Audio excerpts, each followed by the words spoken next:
Hey guys, Robert Maxwell here, and in this video I want to talk to you a little bit about how to train with an injury. A couple of weeks ago I fell off a scaffolding and cracked my rib, right under my left pectoral muscle here.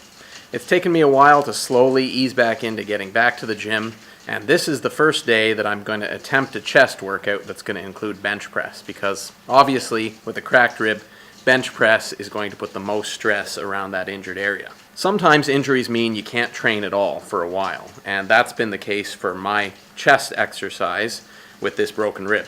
But eventually you need to get back to the gym, unless you want to lose all your progress, which I definitely don't.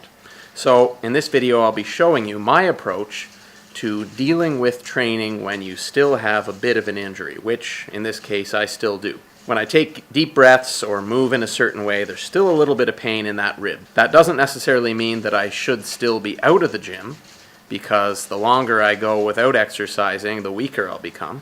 But it does mean I need to be cautious and approach things a little bit differently, so that's what I'll be showing you here. The first step to training when you have an injury is to do your regular warm-up. And in fact, you might want to warm up a little bit more and a little bit longer than you regularly would. In this case, I'll be trying bench press, so I'm doing my regular chest stretching routine here, and I'm actually going to do a few more sets of this than I would normally do, just to make sure I'm completely and totally warmed up, especially since I haven't been on the bench for quite a few days now because of the cracked rib.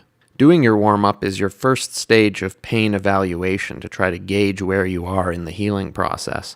You shouldn't, of course, be getting back to the exercise at all if regular existence and just walking around in your everyday routine gives you a whole lot of pain, but if you're past that stage, then your warm-up should be your first indicator that it may or may not be the time to get back to the gym.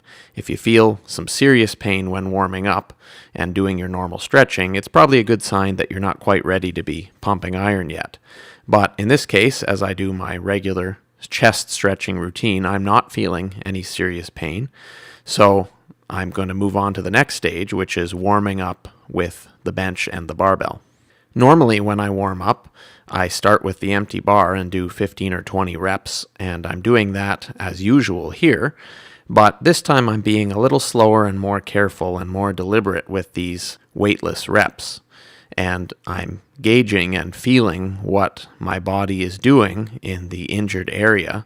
And in this case, I'm not noticing any pain so far. So this is a good sign. If you notice sharp pain in your injured area at this point in the warm-up, then you either want to stop what you're doing completely, or if the pain isn't too severe, just stick with the empty bar. It's always better to keep doing the movement in some way rather than to stop doing it entirely, if at all possible. If you don't feel any pain doing the reps with the empty bar, move on to your next stage in your evaluative warm-up. In this case, it's 95 pounds for me on the bench press, a 25 plate on each side, and do some more careful reps, gauging what your body does in the injured area. And that's the basic process of going through a workout with an injury. You just carefully creep up on your regular weights, and you very well may have to stop short of those regular weights that you're used to using, but you don't know until you try. So that's why a good, long, thorough warm-up is crucial, and gradually, incrementally increasing the weights that you use, being careful to gauge if and when you feel a sharp increase in pain, and to stop at that point and use a weight light enough so that you don't feel pain. It's always better to keep doing some form of the movement, even if it's much lighter than you usually do, rather than stopping the movement entirely. You'll lose less progress, less strength this way, and of course it's not always possible, but if it is possible to keep doing some form of the movement, your road to recovery will be quicker as well.